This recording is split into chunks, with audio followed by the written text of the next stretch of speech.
Good morning class, how are you? I hope you are doing well. एक ही dialogue बार बार देना पड़ता है क्योंकि ये हर क्लास की शुरुआत होती है तो कुछ ना कुछ अलग बोलना ज़रूरी होता है। ठीक है, so class very good morning again. आज हम लोग सिविक्स का तीसरा चैप्टर, ठीक है, दूसरा चैप्टर तक हर वो चीज़ मैंने फेडरलिज्म चैप्टर में बहुत लंबे समय से हम लोगों ने फेडरलिज्म पढ़ रहे थे हम लोग।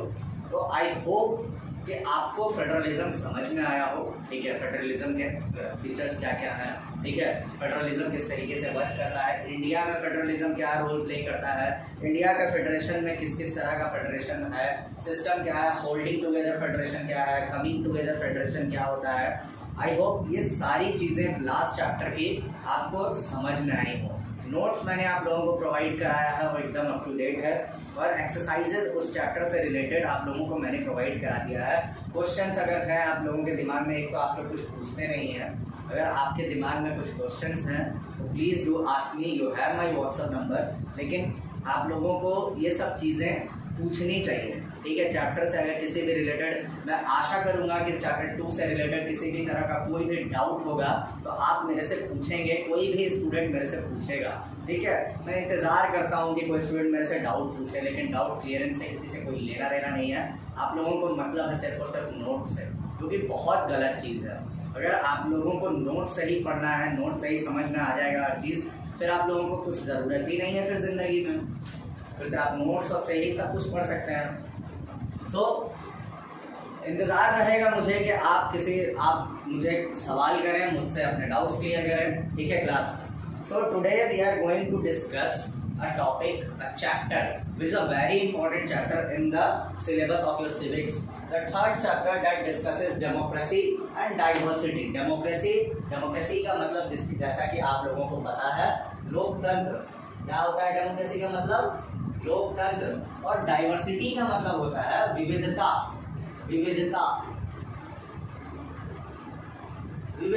अलग अलग तरह का, अलग अलग विविध, डिफरेंट सेक्शंस ऑफ पीपल, अलग रिलीजन, अलग कास्ट, ठीक है, अलग स्किन का कलर। तो अलग अलग तरह के लोग हमारे इंडिया में हैं, और किस तरीके से लोकतंत्र में विविधता किस तरीके से वर्क करता है, ये हम लोग इस चैप्टर में पढ़ने वाले हैं। एग्जाम्पल्स जो है इस चैप्टर के, हम लोग दुनिया भर के अलग अलग जगह पे जहाँ पे डिस्क्रिमिनेशन का मतलब होता है भेदभाव, on the basis of religion, on the basis of caste, on the basis of sex का मतलब कोई मेल है, फीमेल है, इसके आधार पे, on the basis of skin colour, किसी का रंग काला है, किसी का रंग गोरा है।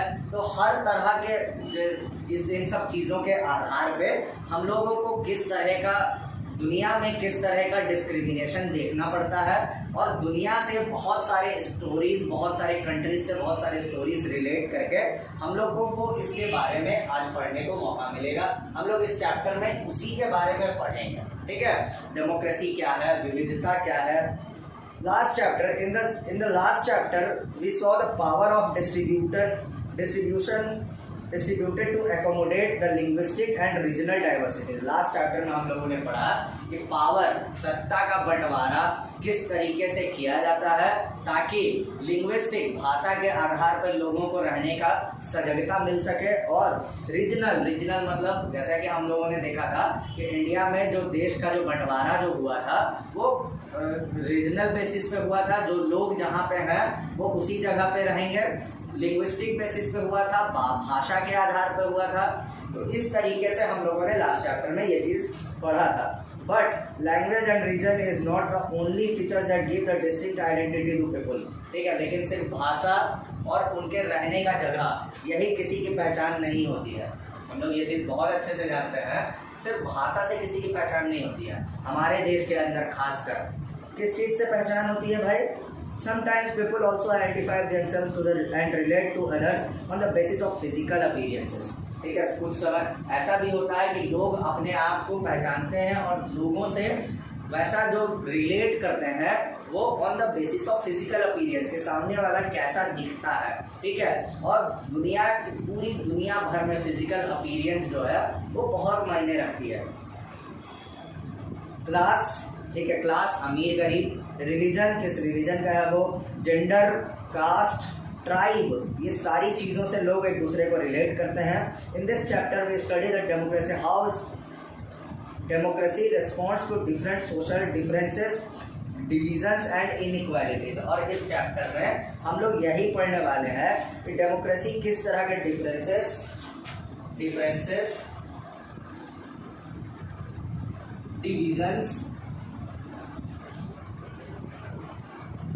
And inequalities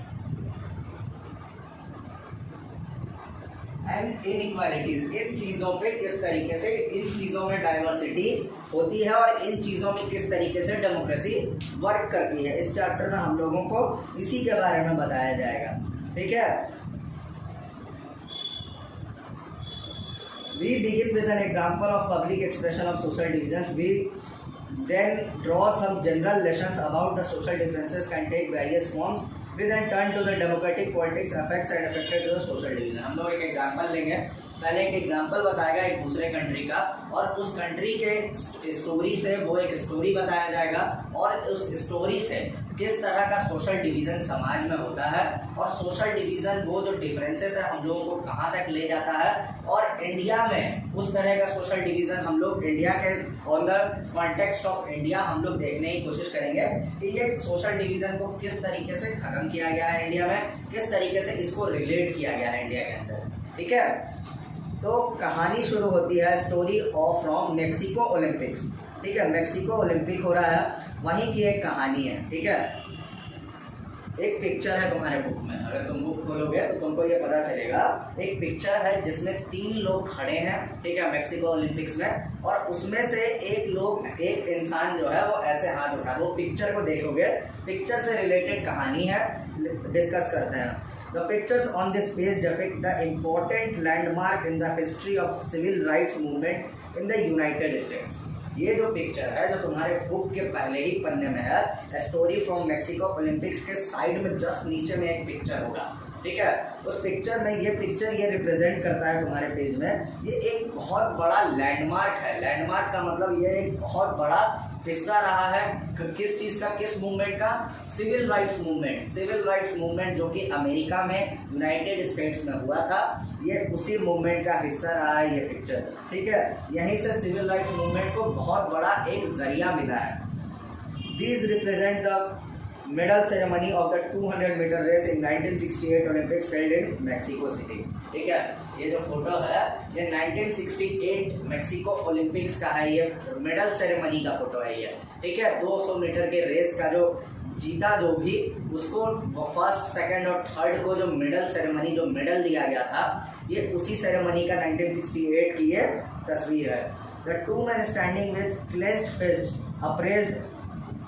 upraised and heads bowed while the American national anthem was played are the US athletes Tommy Smith and John Carlos. तो 2 लोग उसमें जो है वो अमेरिकन नेशनल एंथम जब बज रहा था उस समय उस फोटो में तुमको देखने को मिलेगा कि 2 लोग ऐसे हाथ उठा के खड़े हैं, ठीक है। 2 लोग अपने अपने हाथों को उठा के खड़े हैं जब अमेरिका का नेशनल एंथम बज रहा था। और उन दोनों लोगों का नाम क्या था भाई, तो उसमें से एक का नाम था टॉमी स्मिथ और दूसरे का नाम था John Carlos. They are African American. ये लोग कौन है भाई, जो लोग हाथ उठा के खड़े थे उसमें वो लोग अफ्रीकन अमेरिकन थे, ठीक है। मतलब उनके पूर्वज अफ्रीका से अमेरिका में माइग्रेट किए होंगे, उन्हीं को कहा जाता है अफ्रीकन अमेरिकन, ठीक है। तो ये लोग वही लोग थे। They had won the gold and bronze medals respectively. ये लोगों ने, ये जो 2 लोग थे इन्होंने, एक ने गोल्ड मेडल जीता था टॉमी स्मिथ ने, और जॉन कार्लोस ने सिल्वर मेडल जीता था, ठीक है। ब्रॉन्ज मेडल जीता था उन्होंने। They received their medals wearing black socks and shoes to represent black poverty. उन्होंने मेडल जब रिसीव किया उन्होंने काले जूते और काले मोजे, काले सॉक्स और काले जूते पहन रखे थे ताकि वो लोग उस ब्लैक सॉक्स और ब्लैक शूज थे, ब्लैक पॉवर्टी, जो ब्लैक लोगों की अमेरिका के अंदर जो श्वेत लोगों की जो के साथ जो डिस्क्रिमिनेशन हो रहा था और वो लोग कितने गरीबी में थे देश के अंदर, वो ब्लैक सॉक्स और ब्लैक शूज वो वही उनकी ब्लैक पॉवर्टी को, उनके समाज की पॉवर्टी को दिखा रहा था।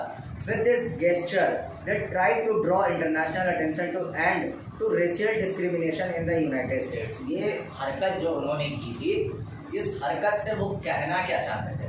दुनिया को दिखाना क्या चाहते थे भाई?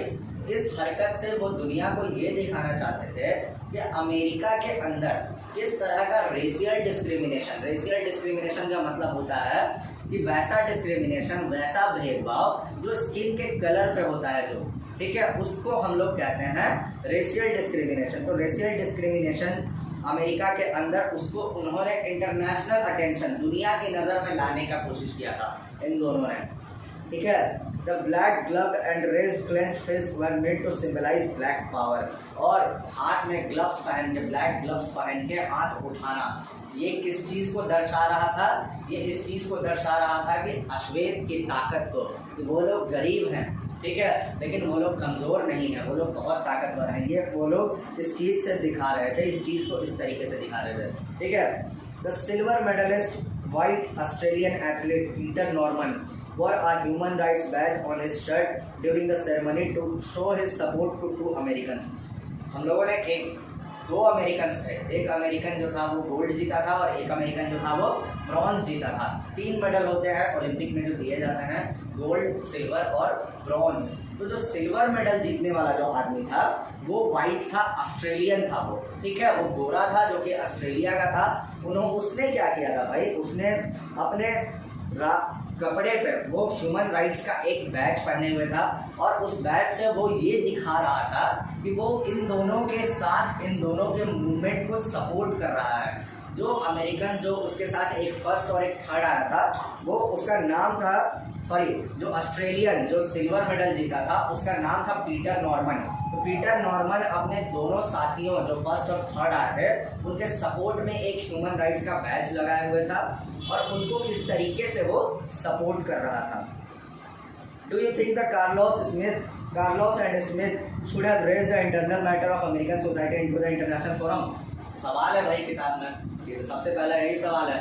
तुमको भी ये सवाल, तुम्हारे लिए भी बहुत इंपॉर्टेंट सवाल है।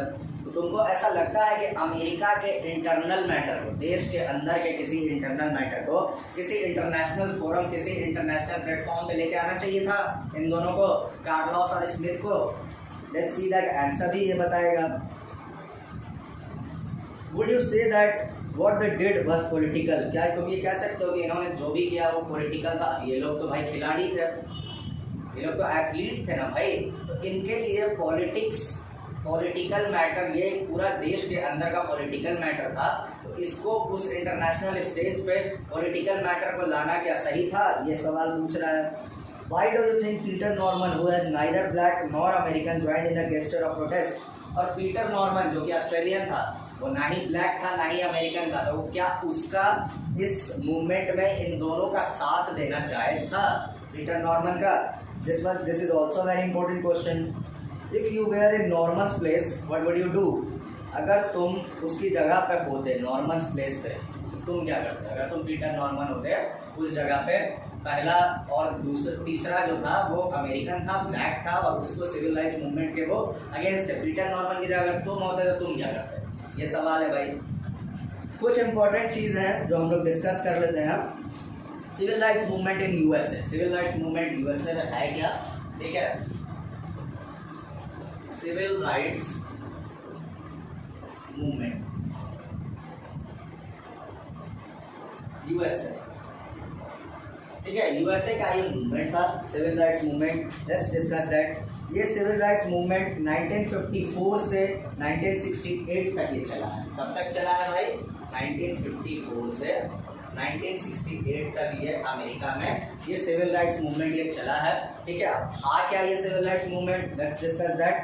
refers to a set of events and reform movements aimed at abolishing legal racial discrimination against African Americans, ठीक है। ये एक तरह का मूवमेंट था सिविल राइट्स मूवमेंट, जो कि वहाँ के अफ्रीकन अमेरिकन्स, अमेरिका में रहने वाले जो अफ्रीकन अमेरिकन, जो अश्वेत लोग थे, जो काले लोग थे, वो लोग ये सिविल राइट्स मूवमेंट को चला रहे थे और इसको बेसिकली उनके साथ जो डिस्क्रिमिनेशन हो रहा था, जो भेदभाव हो रहा था, उस भेदभाव को खत्म करने के लिए ये अमेरिका के अंदर ये सिविल राइट्स मूवमेंट चल रहा था, ठीक है। Led by Martin Luther King Jr., this movement practiced non-violent methods of civil disobedience against racially discriminatory laws and practices.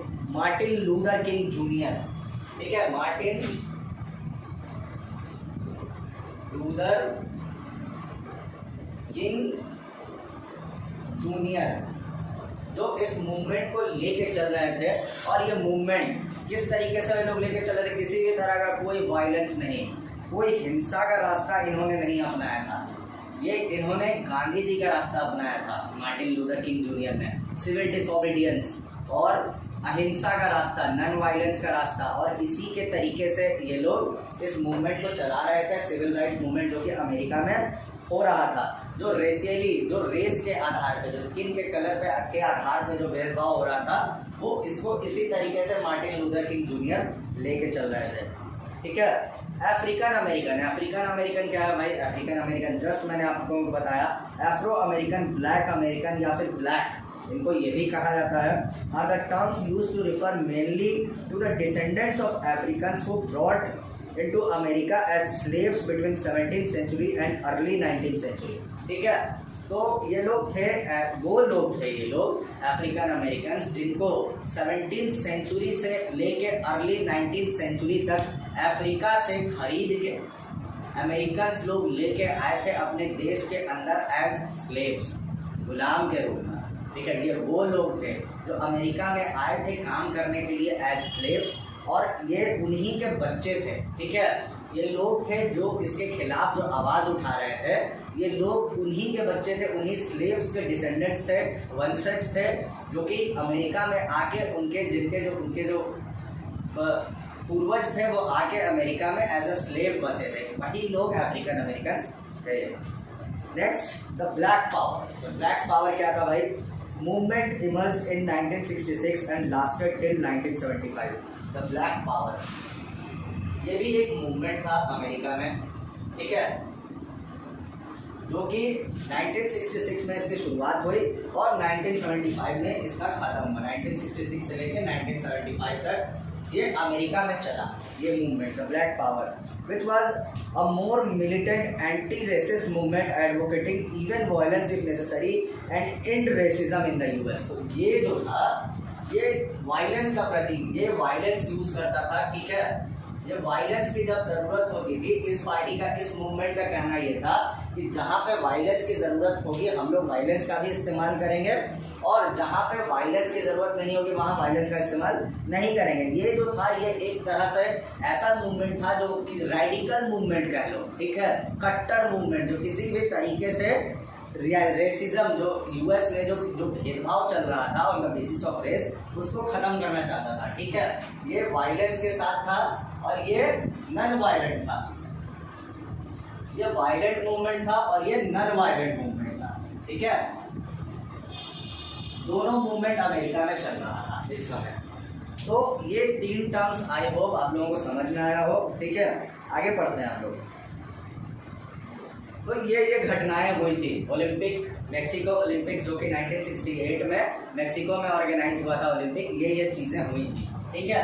यहाँ तक आप लोगों को समझ में आया होगा। अब आगे के प्रोसेस, अब इन लोगों ने तो अपना हरकत कर दिया था, आगे का प्रोसेस क्या है भाई?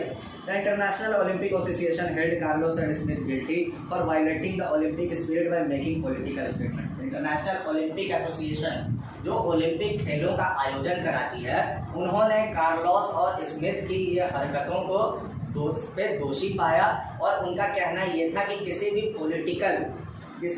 पॉलिटिकल स्टेटमेंट को ओलंपिक जैसे बड़े स्टेज पे लाना गलत था। ये ओलंपिक एसोसिएशन का कहना था। ये ओलंपिक स्पिरिट, जो भावना है ओलंपिक की, खेल की भावना, आप लोगों ने उसमें पॉलिटिक्स घुसाया, जो कि गलत था। ये उन्होंने उनको उनकी गलती का कहा। The medals were taken back, medals जो उनको मिले थे उनसे वापस ले लिए गए।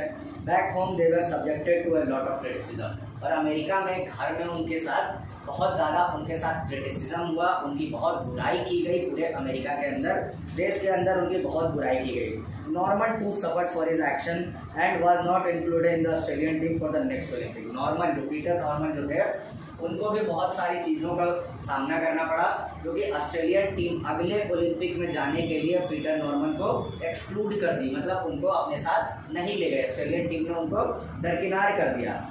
But their actions succeeded in gaining international attention for the civil rights movement in the US। लेकिन इन दोनों की इन हरकतों ने अमेरिका के अंदर जो सिविल राइट्स मूवमेंट जो देश के अंदर चल रहे थे उनको उसको इंटरनेशनल स्टेज पे ले आया और दुनिया भर में अमेरिका के अंदर जो रेशियल डिस्क्रिमिनेशन हो रहा था उसके बारे में अब दुनिया भर के देशों को पता चल गया, जो कि पहले बहुत कम लोगों को पता था। ओलंपिक एक ऐसा खेल है जिसमें दुनिया भर के लोग हिस्सा लेते हैं, दुनिया भर के खिलाड़ी हिस्सा लेते हैं, दुनिया भर की कंट्रीज हिस्सा लेती हैं। और ऐसे बड़े स्टेज पे अगर आप देश के अंदर का मामला, अगर आप इंटरनेशनल फोरम है वो एक इंटरनेशनल स्टेज है, अगर आप वहाँ ले आइएगा तो सीधी सी बात है कि दुनिया भर के लोगों को वो इंटरनेशनल अटेंशन दिखेगा वो, ठीक है। लोगों को लगेगा कि नहीं ये मुद्दा बड़ा है तभी ये यहाँ तक पहुँचा है। तो ये इंटरनेशनल स्टेज उन लोग उस सिविल राइट्स मूवमेंट को अटेंशन मिला। रिसेंटली द सैन होजे एक यूनिवर्सिटी है, state university of which they were former students honoured them and installed their statue in the university campus, ठीक है।